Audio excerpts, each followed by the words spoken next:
You're listening to NFT 365, the first daily podcast on NFTs with your host, Fanzo, talking crypto, blockchain, Web3, non-fungible tokens, Metaverse, and... What the f*** is a non-fungible token? We'll get to that.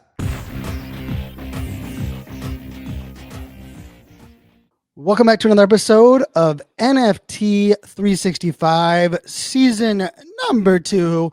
We are off and running with season number 2. Thank you for joining us. Thank you for coming back. If it's your first time, thank you for joining us and coming on the journey. We got lots of episodes from season 1 in the past for you to enjoy if you're looking to do that.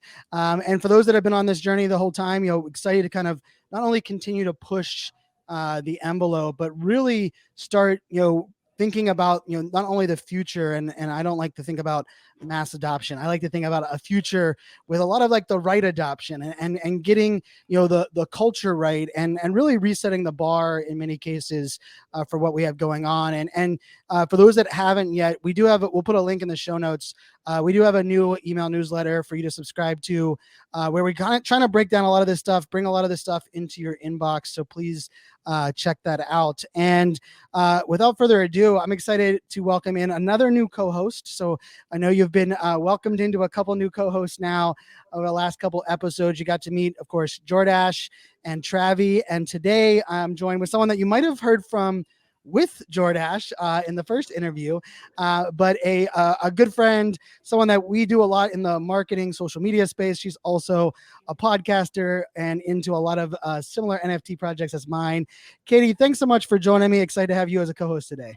I am so excited to be a part of this, Fanzo, and you're the one that brought me into the world of NFTs. So it's an honor to be sitting here with you, talking a little NFT Web 2 marketing strategies.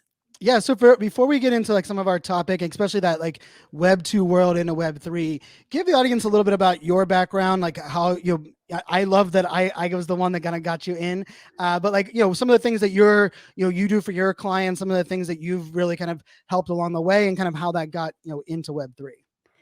Yeah, so I have started my career in radio. Actually, Fanzo, it's really interesting because you and I, even without talking marketing or NFTs, there's plenty for you and I to talk about with sports. Yes. I was the post-game reporter for the Denver Broncos, Colorado Rockies, and Denver Nuggets here in Denver at 850 KOA. So I've always had a love of audio.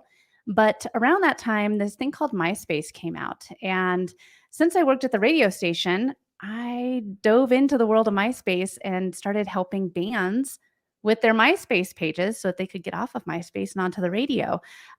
Obviously, that was my payment was just in backstage passes and free merch. But I had a strong love of social media from very early on. So I've been doing this whole social media thing for about 19 years now. Now it is my full-time job, only podcasting, not reporting from the sidelines anymore. But like I said before, you and I met over on Clubhouse, and I remember we were in a room and you were starting to talk about this whole like NFT thing, social token thing. And I was like, oh man, Fanzo's getting into that stuff. All right, where is he going to go with this? And then you said you were going to have this daily podcast. And so I was like, well, give it a listen. He's really into it. I'll support him.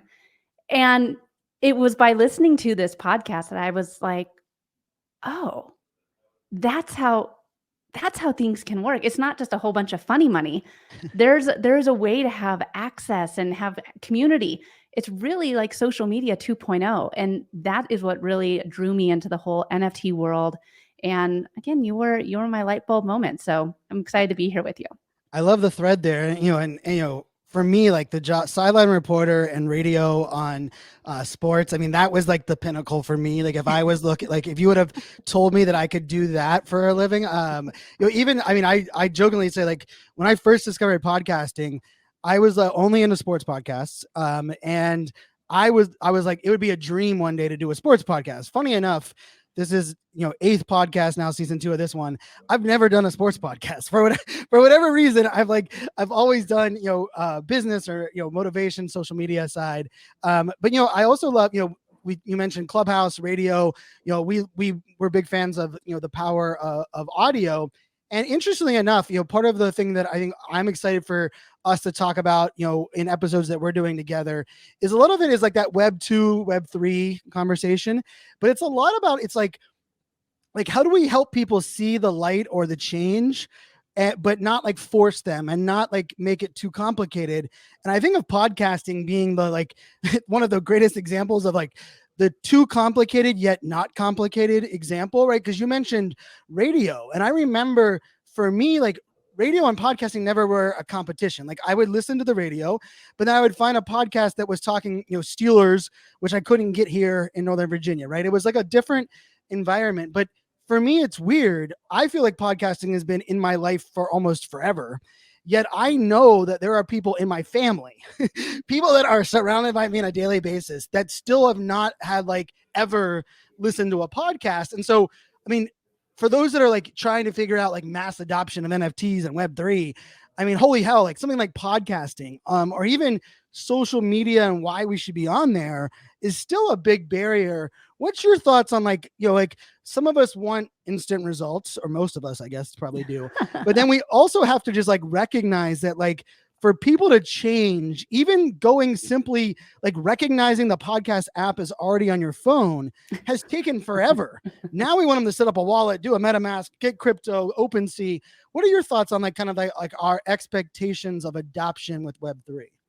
Oh man, I'm so glad you brought up the point that there's still some people in your family that don't listen to podcasts, because my mom, I have a number of podcasts and she has still yet to ever listen to one. I'm like, Mom, all you need to do is even just ask Alexa to play it. It's that easy.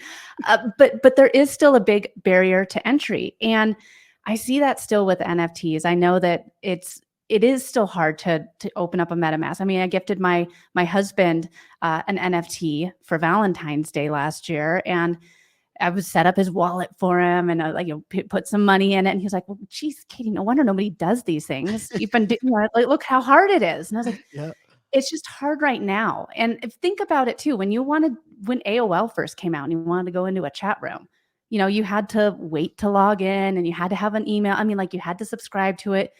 All of this stuff, technology does take time for people to mass adopt it. And as we continue using it, we're going to find shortcuts. We're going to find more efficient ways. I mean, going down the social media, example, think about how we used to use Facebook. It was just a wall and you would post to each other's wall and it was just kind of a big message board. Think about how we're using it now, how we consume content, how we advertise on it.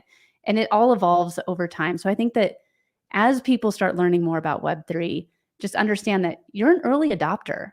It is a little clunky right now, but the more big brands, the more businesses that join and start trying to figure out how they can use NFTs for their own business, the easier it's going to get, because somebody is going to figure out some great shortcut.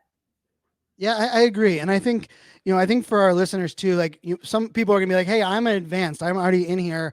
Like one of the things we have to just recognize is that like the adoption model or our focus is human nature. If you are a collector investor, if you are an artist, or if you have your own project, right?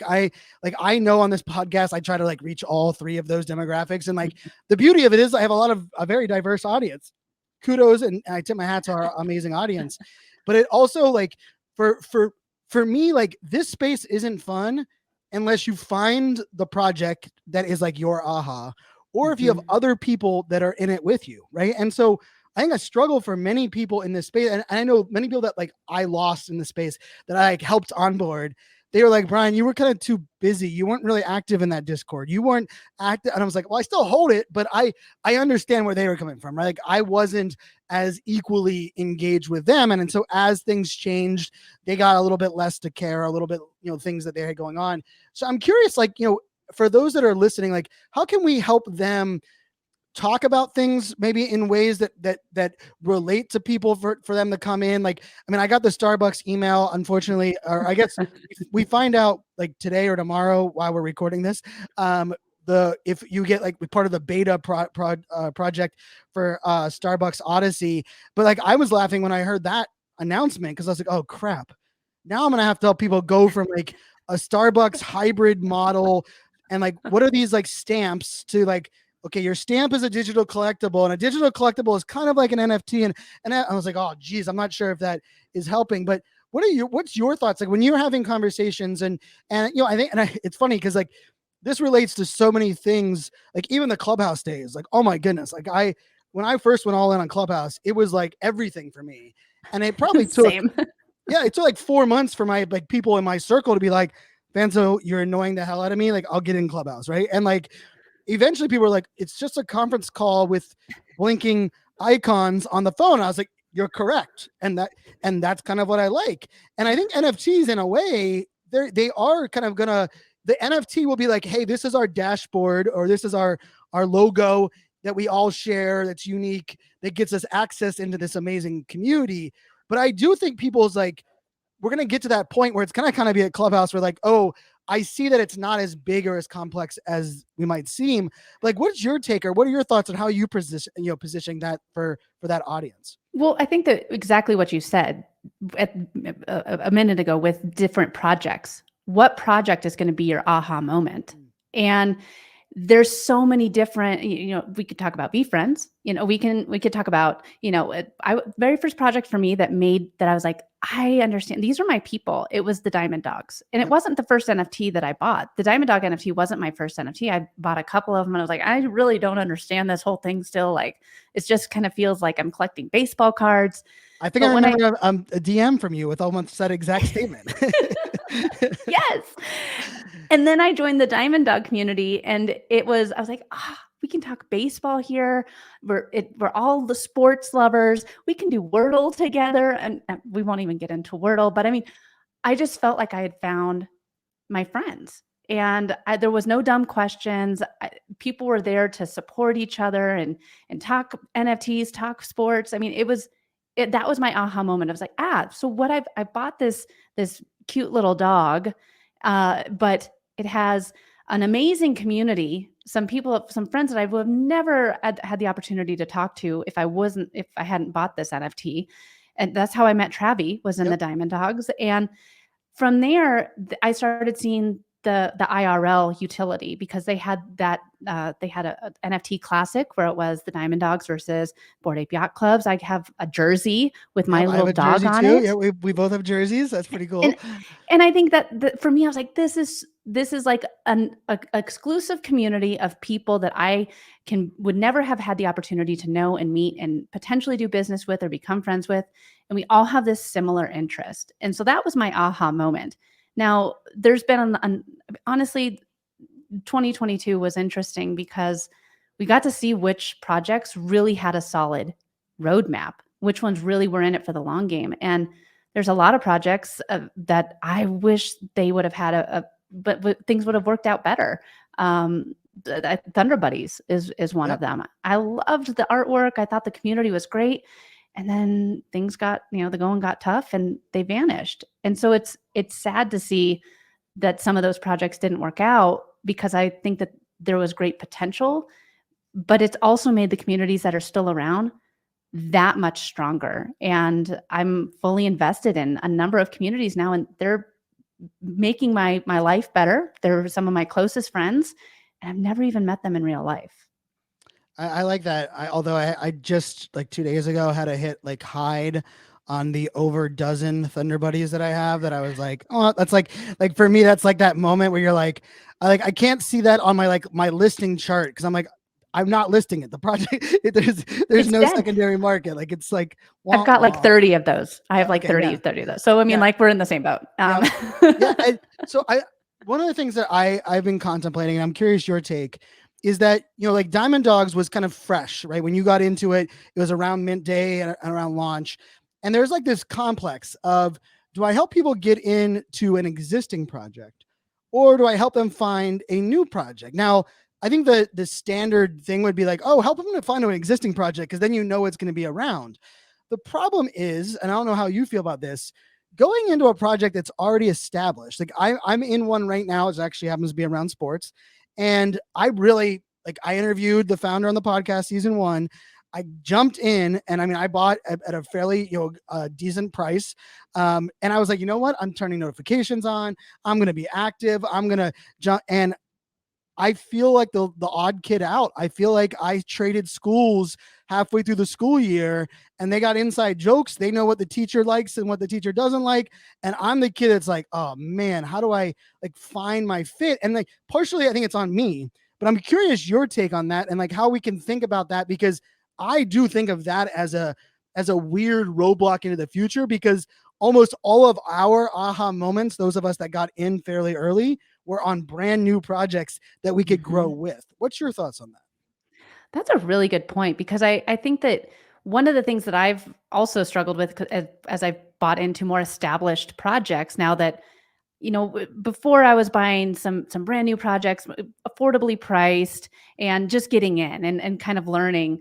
And now I'm at a point where I'm like, okay, well, I'm going to buy this project and I'm going to sell it or flip it. And so I can join into this project that I've been eyeing for a while. But then I get in there and I'm like, I don't know anyone. Like you do feel like the new kid in the cafeteria, like what table do I sit at? Yeah.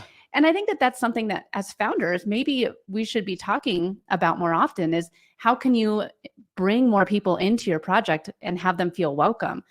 Is it a dedicated Twitter community for all the new mentors so that they can, share tweets, and other people that, have already in the project can then see them on Twitter and help them get up and running without having to feel any sort of alienation in Discord. So, I mean, I think that is a huge struggle. And I know that for me, there's been plenty of times where I will look to see who else is in that Discord or in that Twitter community, if that's where their main source of communication is, see who's in there and kind of buddy up and like, oh, okay, so so-and-so's in here. Can you help me? Like, what are they talking about? I don't even understand what they're talking about with like, how is the staking work? And there's a lot of questions that happen. So I feel like as you're new to these communities, sometimes it can feel like you're the odd one out. So this is one of the things, and I didn't plan on going this way on the topic, but that's why this podcast works this way. Like, I love like I was using the new kid in school. I like the cafeteria idea, right? So like, because one of the things that I found is that NFT projects are great at seeing the new person coming into the cafeteria and saying, hey, GM, come sit with us. And they're like, right on that day one, they walk you into that table and you are like, they are excited that you're there. They're asking you what's in your lunch bag. What are the things you care about? You're giving you their bio. But what I feel is like day 2 and day 3, I now sit down at the lunch table and they're having a conversation and I'm like, uh-oh, like, I don't even know, like, what are they talking about? Why are they talking about it? And so one of the things that like I've kind of thought about with like my own project and some things that was like, with fraternities, and I relate some of this to my fraternity life. And because I was very proud of like what, like my fraternity, most of my fraternity brothers that, I paid for my friends, because I was the guy that said I would never pay for my friends when I got into college. And then like 4 weeks later, I pledged a fraternity and I was like, but like one of the things that fraternities have is and sororities, they have a pledge class. And one of the things that makes like, you're like, oh, that's the people you go through the war with, right? When you're joining a fraternity or sorority. And if you're listening to this, I know we have an international crowd. If you think about it from the standpoint of, you're joined by usually the year you are in college, right? So I pledged as a first semester freshman. There was 13 of us that started. There was 5 of us that lasted, because it is an interesting concept, but the 5 of us are bonded. We're called the Xi Alpha class. We have our own we have our own letters on our side of our shirt. But one of the things that's interesting is like, it's not even like no dumb question is asked. It's like we learn together, we grow together, and we almost become like, truthfully, all 5 were my best men in my wedding. Right? It's like, just to put that as like the perspective. And so my thought has been, we don't really have that in NFT projects, right? Like, there are projects that do a great job welcoming. There are projects that have a newbie channel. There are projects that do a regular Twitter space. But I was thinking about this. Like, I helped 2 people get into Ape Liquid recently, a project that I've been heavily involved in more and more, and one that I'm really enjoying. And they showed up this week for Twitter spaces, because they do, kudos to the Ape Liquid team, Monday through Friday, every day at 11 a.m. They do a Twitter space for 1 hour, and it's very consistent. But they told me, like, Brian, I have no problem asking a question, but I'm not even sure what the question is to ask. And they're like, and I show up in there and it's cool, but I go back into the Discord and I still feel like I'm so far behind the 8 ball. I don't know what's going on. So I'm curious, what are your thoughts on like what if we started to think about like almost like classes, like, and I mean, we're decentralized, like don't label us, right? But like, I would almost wonder, like, for example, like for a project being like, okay, we're gonna label all of these people. Maybe we even give them metadata on their NFT that says like you bought your NFT at this part, and we can almost help those people find people that are equal to them on that journey, not because of class, but just because feeling like there's others that are in the same spot as yours. What are your thoughts on like how we can approach that? That's a really good idea. And I think that it's interesting to think about it as far as like classes, because you have to think too, like, well, while I might be new into a project, maybe this is like the 40th, or like you, maybe it's the 400th project that you've bought into. So you understand a lot of the ins and outs. You might not need a lot of that training, but there should be some sort of onboarding, I feel, for people as they join a project. Like this is how you earn meth, or this is how you earn, any sort of tokens, or if you have 25 of the, like, just like I don't know, a roadmap within the roadmap for holders, of like, this is what you'll like, how you can earn more. Like these are different, I was gonna say admins, but like why am I blanking on the name of people that help? Moderators. Moderators. Thank you. Different moderators for the channel. This is how you can follow them on Twitter. This is how you can get in touch with them. Just some sort of like here's everything that you need to know that everyone kind of goes through. And day one, like you have these 6 people that are going with you because you guys are all in on the project at the same time, and grow from there. Because so it's interesting. So for those that are listening, so this episode, the next episode upcoming, I recorded the episode yesterday with the Flyfish Club, the team from Flyfish Club, and anyone can go back and listen to the actual episode on the day that launched. And I said on the podcast, I was like, if I was not buying an NFT every day and my liquidity wasn't guaranteed for this project, I would have bought one of them because it was in New York, not far enough, too far for me. I love the idea of the exclusive community and the eating there. And Travi happens to be a holder, right? So now I have like Gary V's a backer. But anyone that goes and listens to that episode, at the end, I asked a very selfish question. I said, all right, David, I buy on the secondary market today. What's my experience like? What do I do? What do I get? And the funny thing is, I asked that for this exact reason, right? Because I even have a friend in there. I've been paying attention. I know the roadmap, the mechanics, but I was a little bit nervous of like, do I get the same menu when I arrive at this exclusive restaurant, even though I'm buying it on secondary, right? Like it was like almost that piece. Cause I do feel like that is like, I will tell you, after this most recent experience, the last 2 weeks, I'm going to like almost pause my helping others into some projects and like rethink it myself, because like I am really like, there are a couple of projects that I would recommend to just about like a group of like 80% of people that would ask me. I'm like, okay, these are 3 projects you can get into. But my problem is I don't know if there's that like that welcoming class or that group, right?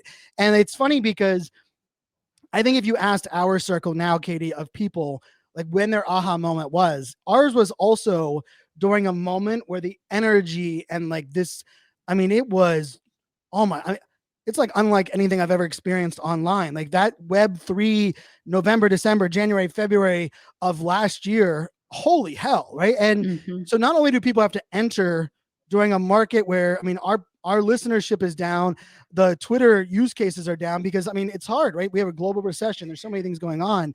I'm curious, like, I guess I'm just trying to like, I mean, kind of talk out like solving that problem, but also doing it from like, what if we weren't waiting on founders of projects to create this?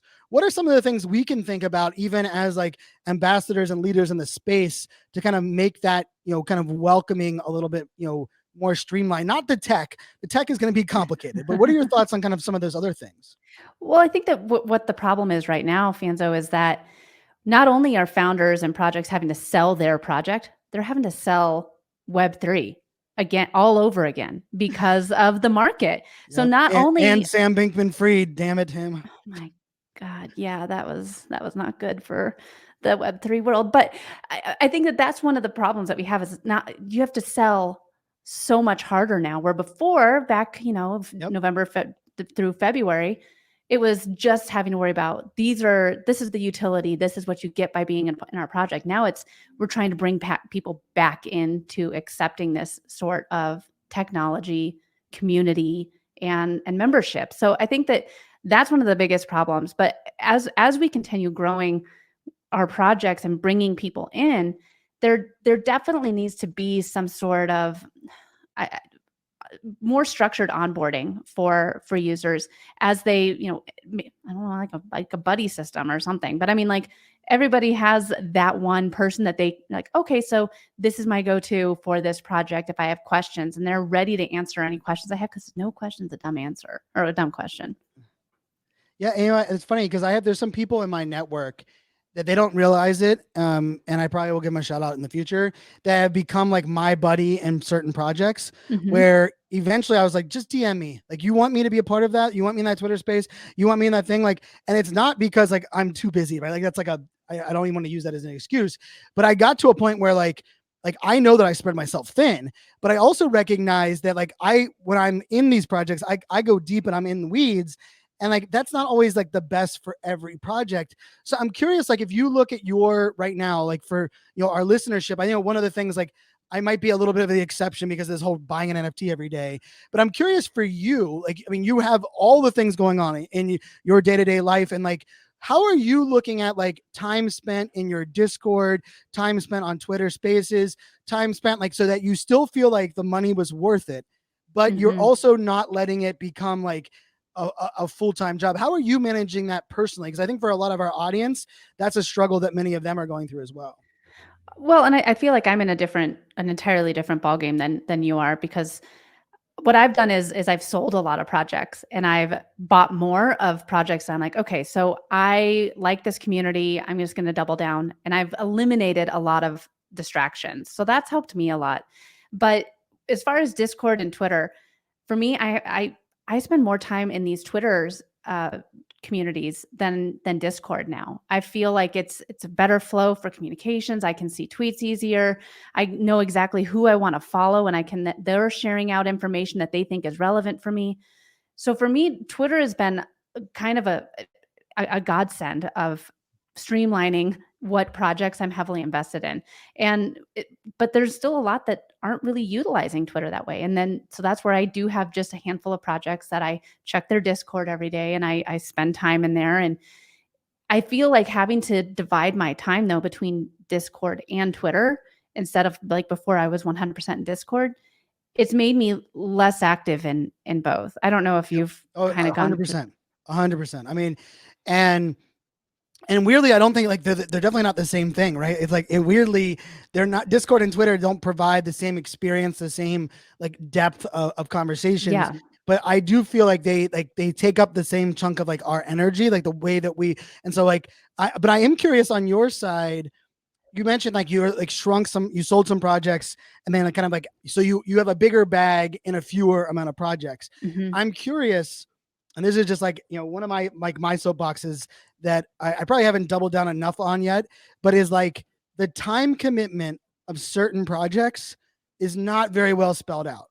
Like, if you're going to want to get the value, there's actually that same project I mentioned before, like the people that are active and loving that project are spending an hour a day every day active in that project. Now, there was no disclaimer. It's like, for you to maximize this, you need to spend an hour, but I just don't have an hour to dedicate to one NFT project.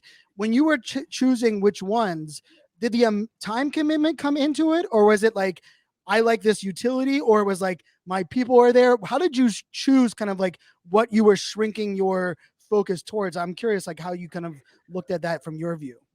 Well, and I guess this is where I'm going to throw it back to you, because I've always had a hard time with Discord. I've always had a hard time with it. And so I kind of started going towards, okay, they're really active on Twitter. I'm comfortable there. I can see what I want to see there. I know with the time commitments that's there, the community's there. So for me, it was more of, how much am I going to have to be on Discord in this project? So That's because I mean, you're really active on both. So I'm kind of curious for you, what do you foresee with the way that Elon has taken over Twitter?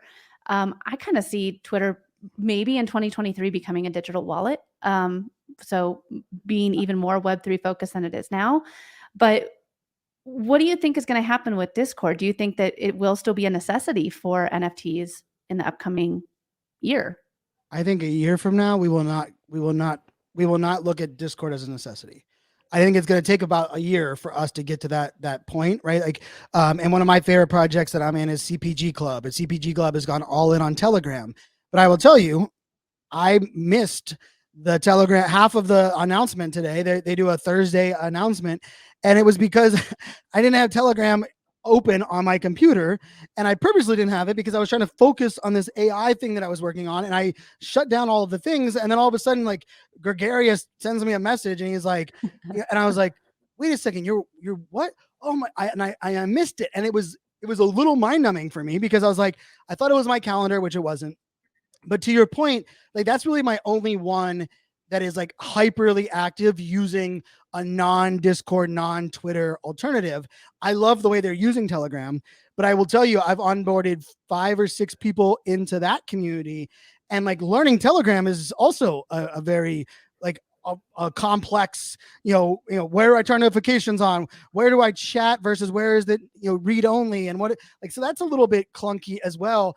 But you did bring up something that I think is exciting, is that I weirdly do think, like, Elon firing everybody and his hostile takeover, it did bother me a bit, right? Like, I was like, no, like, don't break my favorite platform. Like, damn you, Elon. Now, I say that because part of me was like, Twitter needed a refresh. And like, I've loved what Twitter has become over the last couple of years, but Twitter data was my client for 6 years. I loved Twitter, favorite platform without question. But the nuances of Twitter just have not made much sense, right? Like, there's no way for us to like have someone like look at our bookmarks or check our most recent content. Our tweets still disappear. Like, if someone doesn't see it in the first 45 seconds that you tweet it, like, good luck if they're actually going to see it. I actually think he's going to add some tabs to our profiles, right? Where our videos are going to be able to be there, where someone could just say, go to, Katie's page, click on the video one and look at all the videos that he's even mentioned that he wants to allow 30 and 60-minute videos to exist on the platform. You mentioned the digital wallet component. I think that's going to be natively integrated. We've already seen some of those little changes. I think Twitter Spaces is going to have a little bit more of a streamline within our podcast, right? Like, right now, like, I want to record this on video. You and I are recording this on video. For me to do this to the podcast, to a Twitter space, I have the tech literally sitting right here to make it happen. But it is such a pain in my ass to like see the feed, watch the notifications, people raising their hand, making sure your audio and my audio are going through. I think he's going to try to tackle that part. So I do wonder if Twitter ends up becoming like it has enough Discord functionality and kind of like Twitter siloed chat. We already have that with the community function. That could be like the place where we sit. We also have to remember Elon has forced some people completely out of Twitter, and there are people in both of our networks, especially, that will never come back to Twitter ever. Mm-hmm. Like, they just despise the fire hose of information. So it is interesting. Like, I will say, Steve Aoki, his project uses text messaging, and it is amazing. I removed myself from Steve Aoki's Discord 4 months ago, yet have not missed a claim or an announcement or an event that he's had because SMS-based messaging. Well, that's exactly it. He's incorporating Web 2 strategies in his Web 3 world. And I think that for a lot of these projects, you just said at the beginning of the show, sign up for our new email newsletter. Yep. And there's still a reason why you need to incorporate Web 2 strategies for your Web 3 users, because like I said, I tried to find projects that aren't super heavy in Discord because it just was too much for me. So I went over to my Web 2 world that I'm familiar with in Twitter, and that's where I get my content, my community, my utility. So, you have, as a founder, having a newsletter, having SMS, or having a Twitter community.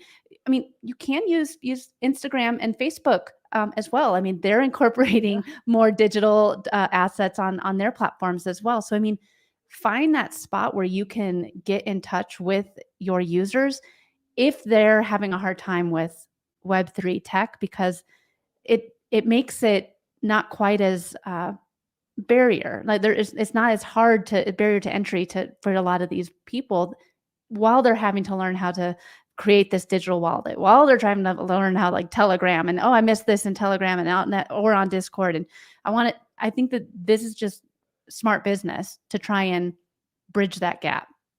Yeah, if I would have done anything over again a year ago, like right now, I went to our team and said, hey, we need to launch an email newsletter and let's make that a focus. Now, let's face it, I've added 3,000 things to my team.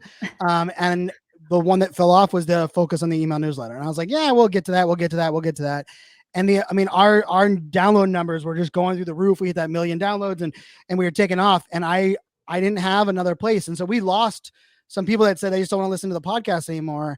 I would argue if I went back to them, I would say almost all of them probably would have signed up for the email newsletter and still stayed like following along via email, even though they stopped listening to the podcast. And I think we have to think about that the same with NFT projects, right? And how they kind of wrap their head around, like, even if someone's not being fully active, how do you keep them in the know, right? And then if you have people in the know, how do you make sure that when they do go somewhere, because that's another thing that I've found, if I have to go into a Discord that I haven't been in a while, oh my God, it is like, I see all the red things, and next time I'm like, oh no. I'm like, and I go and click, I'm like, please say I didn't keep note. I'm like, no, I didn't keep these are all mentions. And I was like, I usually click off it. I don't even want to like explore that, right? Because, and I think that's another one of these problems I think that we have to deal with. Mm-hmm. And I think that too, going back to Elon and Twitter, I think that with what Twitter has become, I was the first one to raise my hand about a year and a half ago, saying Twitter was dead. Twitter's stupid. It's full of angry people and breaking news. So I mean, like, who cares? But their embracing of Web3 and the social tokens, and really, let's be honest, copying Clubhouse with Twitter Spaces and really going all in on their Twitter Spaces, I think that saved Twitter. And I think that honestly, that's probably why Elon was more incentivized to buy it, because they were making changes and he saw, I think that there's a whole new world of people that are joining Twitter, having conversations and using the platform than ever before, even with mass people leaving and swearing to never come back. Yeah, it's funny. I was on a call yesterday. It was an influencer content creator call with an influencer brand that I work closely with named Analytica. And there was a bunch of us creator influencers, most of us B2B influencers for the last many years. We do this call twice a year. And they surveyed and said, what are all of your take on Twitter? And I'll tell you, it went down the line and every one of them was like, I'm no longer using Twitter, not interested in Twitter. I'm only on Twitter 20% of what I used to be on. And like, these are different verticals. And then it got to me and I was like, Web3, NFTs, Twitter is where it's at right now. Right. Mm-hmm. And I look at it from that side. And I think it's a great reminder, because I think you're right. Like, I do look at like Twitter being like that, like it's kind of like coming to its own for like the Web3 world. But I do think we have to just own that a lot of the people we're going to have to onboard, yes, we probably can get them in it. Like, I think getting people into the Twitter and like what they have to find on Twitter is like 9,000 times easier than getting someone to figure out Discord. I mean, holy hell. I mean, Discord as a whole makes me just like, it's like flashbacks of old, you brought up AOL groups, right? It's a lot of like I remember at first AOL groups and Yahoo chat rooms were awesome. Then you join like 300 Yahoo chat rooms and you're like, oh shit. Like, I got no idea. Like, notification hell, and you didn't even have notifications on our phone back then, right? It was just like you opened it up and you're like I don't even know how. Like, Reddit is that to me still to this day. Like, I don't know how to, like, I've had 5 Reddit accounts and every time I joined too many Reddit sub threads and then it just overwhelms me and I quit. Like, it's just my own experience. But this will be interesting. It'll be interesting to revisit this episode like 6 months, 9 months, 12 months from now. And I think for all of our listeners, like, as we kind of wrap up this episode, bring it together, like, part of what we, Katie, like, I love that I was able to onboard you into this space, right? And part of it was like, I was talking about it. And like, the funny thing is, like, I wasn't pulling your arm, right? But I was talking about it. And then I also demonstrated like I'm going all in on it, right? And like that's a different level for like a lot of people, right? And I think for anyone that's like gets frustrated when you post it to your IG stories, like I posted something about AI art to Facebook yesterday. Holy hell, was that a mistake? Oh my god, I forgot I have half of my Facebook people that think AI is going to take over the world and do all these bad things, and spaceships are going to take them out of their house. And I was like, oh man, I regret posting that. But I say that because like some people post NFTs and you get like, oh, crypto bros, and oh, like, so we have to like kind of recognize that it's going to take a lot. You're going to have to continue posting, continuing doubling down so that people can see that, hey, I'm not giving up on this, and it's more than maybe what the media portrays. But Katie, I'm glad that, hey, that you welcomed in, that you went all in, that you've stayed in, you've added your expertise. You've been a part of many of the communities that I'm also a part of, and then also you're joining here to share kind of that view. And I think for our audience too, right, that's part of the reason I wanted to bring in co-hosts with different experience, different use cases, different views, even on some of the NFTs that we care about, because let's face it, all of our audience is very unique. So anything you want to throw in, Kitty, before we send them on their way? No, I think that one of the final thought from me is be patient and be open-minded for people to ask you questions. And it's not, don't give not financial advice, but I mean, the more people can be inquisitive with NFTs, Web3, and if they have somebody that they can just bounce their questions off of, it makes that barrier to entry that much easier to bring more people into this space, because the more and more brands, more and more businesses are implementing NFTs. So everyone's going to need to learn about it sooner than later. So just be that open source for people as they decide that they want to ask you questions, because it is a lot to take on, but NFTs are a great place to find your community of people that you probably would have never met otherwise. Well said. And I'll say we sandwiched this episode on purpose. So if you didn't listen to the episode before us, go back and listen to it. It's with Anna Skates. She has a really powerful message. She saw a problem in her community, and which is actually a problem that we all don't even recognize exists, around children and accessibility in the bathroom, especially public bathrooms, where we want kids to be independent. We want kids to be able to, kind of grow up and feel like we care about them. Yet we don't even give them a vehicle to wash their hands. Everyone that's had a kid has held them up on our knee. And so she's solving that with an NFT, which I think is a beautiful use case.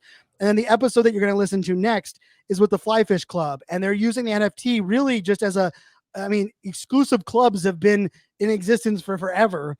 They're using the NFT to make the buying, trading, and selling of that entry easier, but the rest of the mechanics are very much the same, and they're going to talk about that. And so I say that because the last advice I'll just share for everyone here is, if you can get a kind of a bucket of use cases, whoever you're talking to, give them the use case that they might give them the best chance of seeing the aha, right? Like to me, like that's the magic sauce. Like I don't know everything, but I do have a pretty damn good well of use cases that you could give me pretty much anyone and their naysayer. And I want to ask them, what do they care about? What are the things they do online? What are the things that they prioritize?